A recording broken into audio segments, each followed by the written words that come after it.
बहुत समय पहले की बात है, सत्य युग के समय में, जिसे पवित्रता और सत्य का युग कहा जाता था, काकुदमी नाम के एक दयालु राजा और उनकी बेटी रेवती ने अनजाने में समय यात्रा की थी। नमस्कार दोस्तों, आपका स्वागत है हमारे नए वीडियो में। आज हम एक रहस्यमय और रोचक विषय पर चर्चा करने वाले हैं।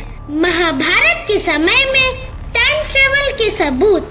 क्या आपने कभी सोचा है कि क्या महाभारत के समय में टाइम ट्रेवल हुआ था? क्या है उन सबूतों की कहानियाँ जो हमें यह सिद्ध कर सकती है कि कहीं न कहीं हमारे पुराने शास्त्रों में छिपा हुआ है टाइम ट्रैवल का रहस्य? तो बने रहिए हमारे साथ और इस रहस्यमय यात्रा में हम जानेंगे कि कैसे महाभारत के समय में टाइम ट्रैवल संभव हुआ। तो बिना किसी देरी के आइए शुरुआत करते हैं।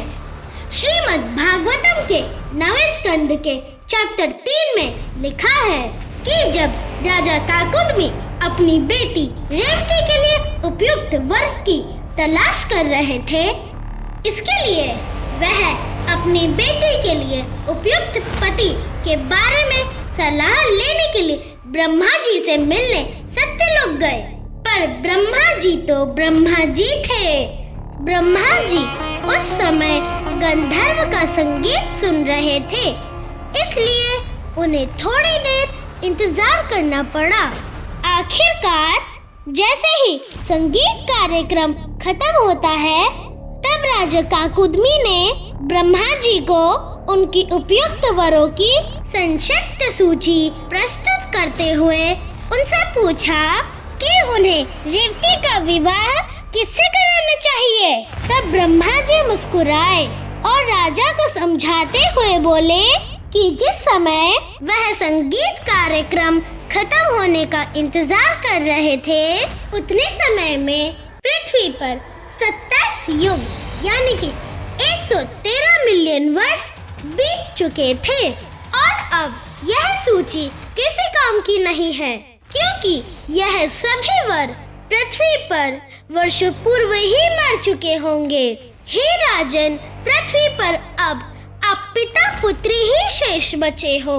आपका राजपाट, घर परिवार, मित्र, सेना, धन संपत्ति सब कुछ नष्ट हो चुका है। अब आपको जल्द से जल्द ही अपनी कन्या का विवाह कराना पड़ेगा, क्योंकि कुछ ही समय में कलयुग आने वाला है।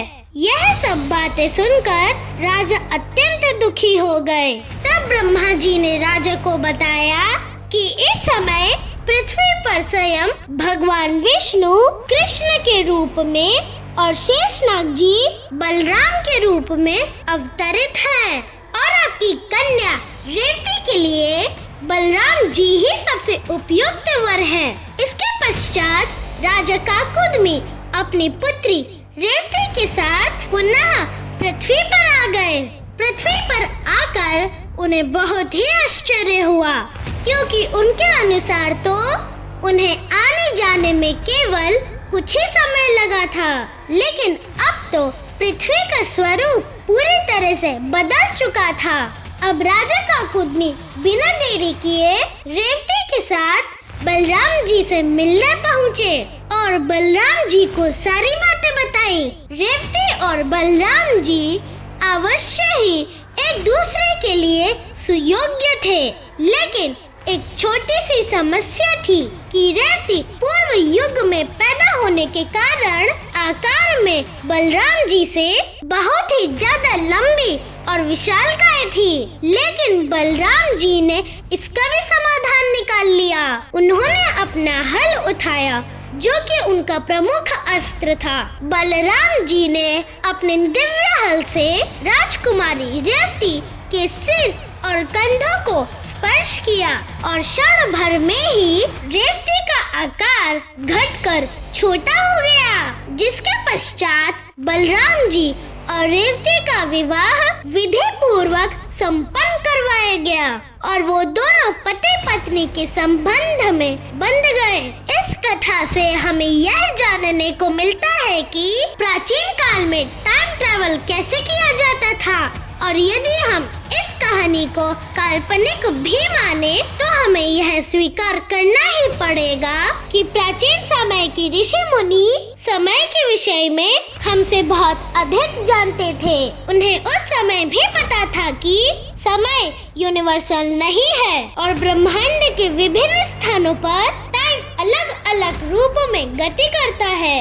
हो सकता है कि आने वाले फ्यूचर में हमें कोई ऐसा रास्ता मिल जाए जिससे टाइम ट्रैवल को महज थ्योरी से निकालकर प्रैक्टिकल बनाया जा सके। आपके इस बारे में क्या थॉट्स हैं? हमें कमेंट्स में जरूर बताइए और अपनी फेवरेट टाइम मशीन मूवी या सीरियल भी मेंशन कीजिए। अंत तक इस वीडियो को देखने के लिए आपका बहुत बहुत धन्यवाद। Thank you so much.